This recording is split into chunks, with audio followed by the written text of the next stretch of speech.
From 2019, all internal combustion engines in new Volvo cars will be supplemented with electric propulsion in the form of mild or plug-in hybrid powertrains. We are determined to be the first premium car maker to move our entire portfolio of vehicles into electrification. This is a clear commitment towards reducing our carbon footprint, as well as contributing to a better air quality in our cities. We are convinced that the future of Volvo is electric.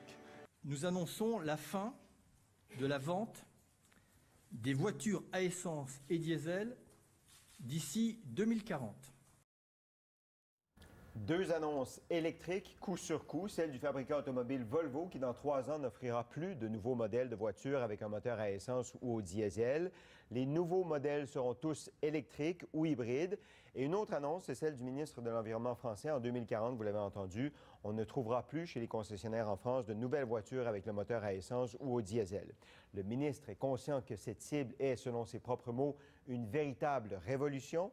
Mais il ajoute aussi que les conditions sont là. Alors, est-ce qu'il est rêveur ou réaliste?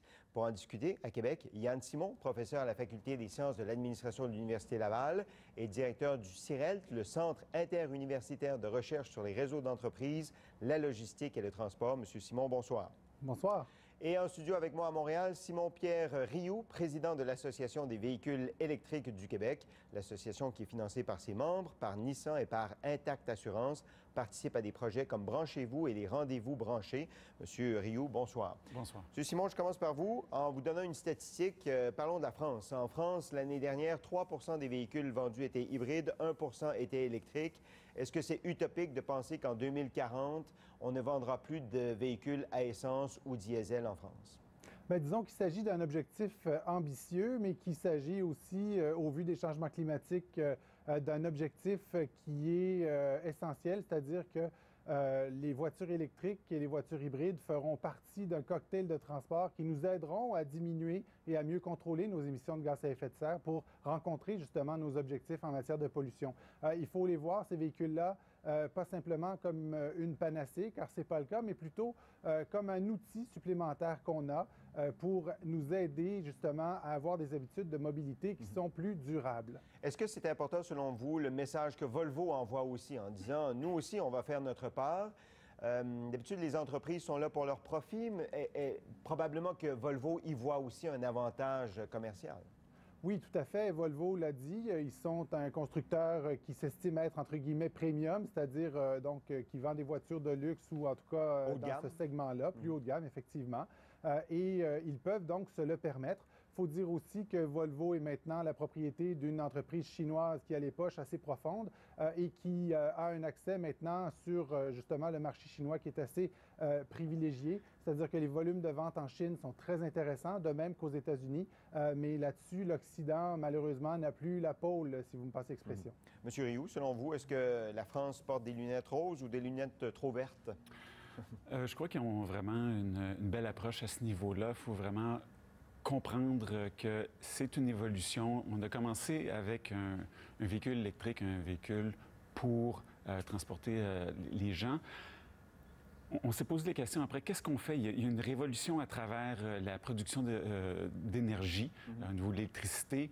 On veut stocker l'énergie. Qu'est-ce qu'on fait avec les batteries des véhicules? On les utilise. Donc, ils ont essayé de trouver des solutions logiques à un problème de recyclage de batteries suite à l'utilisation de ces batteries-là, qui normalement vont être bonnes pour 13 à 15 ans. Mais vous parlez d'évolution, puis quand on sait que 1 % des voitures vendues en France actuellement sont électriques, au Québec, on s'est fixé l'objectif d'en avoir 100 000 en 2020, je pense, sur le réseau routier, M. Rioux, et on est à 14 000. On a l'impression que les gens, ils sont pas prêts à embarquer là-dedans, malgré les incitatifs. C'est quoi, 8 000 qu'on peut avoir de rabais sur l'achat d'une voiture électrique rechargeable. Les gens, ils ont juste pas l'air de vouloir embarquer, non? Bien, en fait, ce qu'on remarque, nous, à l'association, c'est que les gens ont un intérêt, ils ont beaucoup de questions. Se posent des questions sur l'autonomie, se posent des questions sur la batterie, savoir est-ce qu'elle a une durée de vie plus que 3 ans? Puis la réponse c'est oui, c'est près de 15 ans. L'autonomie aussi? Oui, l'autonomie, on parle du prix. Donc, les incitatifs, les gens connaissent toujours pas le fait qu'il y a un 8 000 de rabais du gouvernement. On a besoin de sensibilisation, on a besoin de disponibilité aussi, on a déjà des listes d'attente pour 1 an sur certains nouveaux véhicules comme le Hyundai puis la Chevrolet Bolt. Donc, à ce niveau-là... Bolt, pas oui, Volt. pas la Volt. La Bolt, qui est un véhicule 100% électrique qui vient de sortir en début d'année au Québec. Donc, vous pensez qu'il y a un appétit pour ça? Absolument, Déjà. parce qu'il y a une liste d'attente d'1 an déjà pour la Bolt. Monsieur Simon, on dit que les véhicules électriques sont plus chers que les véhicules à combustion, qu'on n'atteint pas, ou on pense qu'on n'atteindra pas les objectifs ici au Québec. Est-ce que ça veut dire que, comme la France le fait, le gouvernement doit un peu mettre de côté peut-être les incitatifs et imposer des choses? La France dit en 2040, on n'en vendra plus de véhicules à combustion sur le territoire. Pas nécessairement, c'est-à-dire que la voie de l'interdiction n'est peut-être pas la bonne voie. Il faudra s'habituer à un futur avec beaucoup plus d'électrique, éventuellement un électrique sans doute dominant. Mais pour plusieurs applications, les véhicules à moteur à combustion interne, que ce soit des véhicules de transport ou autres, pourront devenir intéressants. Mais c'est clair que le mix de véhicules va beaucoup évoluer et les incitatifs aussi. On sait que les incitatifs ont une importance, c'est-à-dire que oui, l'importance de l'incitatif est généralement faible sur les ventes là, quand on regarde les statistiques, sauf qu'il est quand même significatif parce que les pays qui ont retiré les incitatifs ont vu des chutes dramatiques des ventes. Pensez par exemple au Danemark notamment. Mais dans le cas du Canada, eh bien, il y a toujours espoir de voir les incitatifs devenir intéressants. Mais c'est un espoir parce que évoluer. C'est un espoir parce que ça n'a pas l'air de se traduire dans les ventes. Les véhicules électriques coûtent plus cher malgré l'incitatif. Et on atteindra, peut-être qu'on va l'atteindre en 2020, là, mais l'objectif d'en avoir 100 000 sur la route alors qu'on est à 14 000, ça semble bien lointain comme objectif, là, non? Oui, tout à fait, mais c'est un objectif, il faut se fixer des objectifs ambitieux en politique publique là, si on veut réussir des choses. Dans le cas des véhicules électriques, tout n'est pas perdu. Pensez à la Norvège où près du tiers des nouvelles ventes sont des ventes d'électriques. Mais sauf erreur, eux, ils sont fixés 2025 oui. pour éliminer les véhicules à combustion, n'est-ce pas? Oui, tout à fait. C'est une échelle de temps complètement différente. Mais dans ce cas-ci, il faut quand même voir que pour le moment, c'est vrai que le véhicule électrique est un produit de niche pour plusieurs raisons. Parce qu'on en parle beaucoup, mais il est méconnu. Parce qu'on comprend mal l'effet de l'autonomie sur nos habitudes. Il faut savoir que la majorité des Canadiens voyagent moins de 60 km par jour. Et même dans les villes comme Montréal, où le temps est d'à peu près une demi-heure pour se rendre au travail en moyenne. Vous me direz, ce n'est pas le cas avec l'Écône Orange, mais en moyenne, selon Statistique Canada, une recharge ou un véhicule normal, électrique, pourrait très bien faire l'affaire pour un usage de tous les jours. Là où le bas blesse, c'est lorsqu'on parle aux gens de faire de plus grands trajets. Et là, ça nécessite une planification supplémentaire.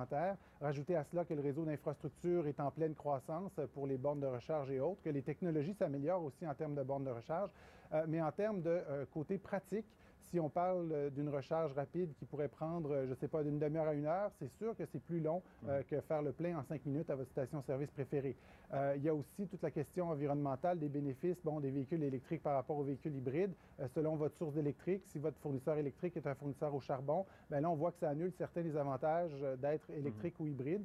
C'est selon. On voit que dans le Midwest, par exemple, l'avantage d'un électrique par rapport à un hybride est très faible, alors que sur la côte ouest, il est plus important parce que les sources d'électricité sont plus propres. Mais c'est une équation beaucoup plus complexe qu'il n'y paraît dans les manchettes de certains quotidiens. En France, sauf erreur, il y a beaucoup de nucléaire aussi pour la production de l'électricité. Monsieur Rioux, ce que M. Simon aborde est une question intéressante en termes de perception. Les gens ont l'impression qu'il n'y a pas beaucoup de bornes de recharge au Québec, que l'autonomie de ces véhicules-là, on n'est pas capable de faire Québec-Montréal avec un véhicule totalement électrique. Alors, il n'y a pas une côte à remonter, si on veut, pour convaincre les gens de prendre ce virage-là. Oui, c'est vraiment en expliquant un petit peu l'utilisation quotidienne d'un véhicule à travers les propriétaires. C'est ce qu'on fait avec plus de 100 événements qu'on fait à travers le Québec. Expliquer que oui, comme M. Simon mentionnait, on parcourt environ 60 km par jour pour se rendre au travail, faire différentes emplettes, on revient, on se recharge par la suite. Alors ça, c'est idéal pour un véhicule électrique, c'est ça? C'est idéal. Puis en plus, il y a un réseau de bornes recharge rapide à travers les différentes autoroutes du Québec. Mais développé, bien développé? Qui est bien développé. Il y a encore il y a déjà des temps d'attente pour faire de la recharge rapide. Donc, on peut avoir 2-3 véhicules qui vont être en attente. Oui, absolument. Donc, on s'attend vraiment à ce qu'il y ait un dédoublement de ces bornes-là pour répondre à la demande. Puis ça se fait de façon graduelle. Hydro-Québec est bien au courant des statistiques puis comment on utilise ces bornes-là. Donc ça va bien de ce côté-là. Puis aussi, il faut penser qu'on avait des véhicules de première génération qui offraient un 140 à 160 km d'autonomie. On n'est plus rendu là. Maintenant, on est peut-être resté sur cette impression-là. On est resté sur l'impression parce que maintenant, tous les véhicules, à partir de cette année et l'année prochaine, ça va être des véhicules avec des batteries haute densité qui nous offrent le double d'autonomie. On va parler de 350 à 450 km pour le même prix. Donc, on peut faire Québec-Montréal facilement avec ça. Très facilement, oui. Il y a la question environnementale aussi. M. Rio, on se dit, bon, on veut diminuer les gaz à effet de serre, donc éviter les véhicules à combustion. Mais en même temps, les fameuses batteries qui sont dans les véhicules électriques, est-ce qu'elles ne sont pas dommageables une fois qu'on les utilise plus pour l'environnement? Qu'est-ce qu'on en fait? Est-ce que ça, c'est pas aussi une préoccupation? Oui, c'est un petit peu l'idée derrière ce qu'on parlait pour les énergies renouvelables. On les utilise après 13 à 15 ans ou si le véhicule a été accidenté dans le stockage d'énergie pour le solaire, pour l'éolien.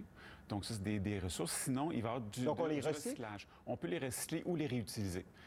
Puis, c'est de l'or en barre. Déjà, on le fait pour les batteries 12 volts qui sont à l'acide, plomb. Donc, pourquoi pas le faire avec des batteries qui valent déjà 8 à 10 000 $?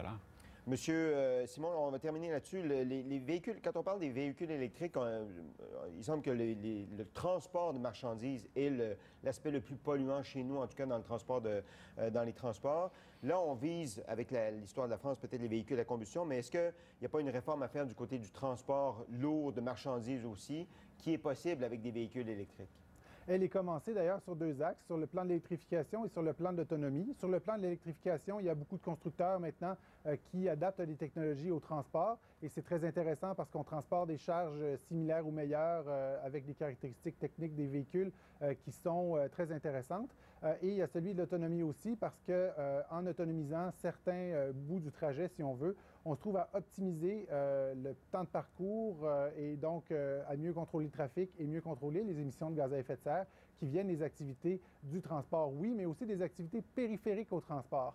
Donc, on voit l'émergence d'une vision systémique et il ne faut pas perdre cet enjeu-là lorsqu'on met des incitatifs de politique publique ou lorsqu'on essaie d'induire des changements. Et je crois qu'on est sur la bonne voie, mais qu'il faut quand même être réaliste quant à la pénétration de ces nouveaux outils-là, de ces nouvelles technologies-là. Ça va se faire sur le temps. Monsieur Simon, merci beaucoup d'avoir participé à l'émission ce soir. Monsieur Rio aussi. À vous. Merci. Plaisir. Et bonne route à vous.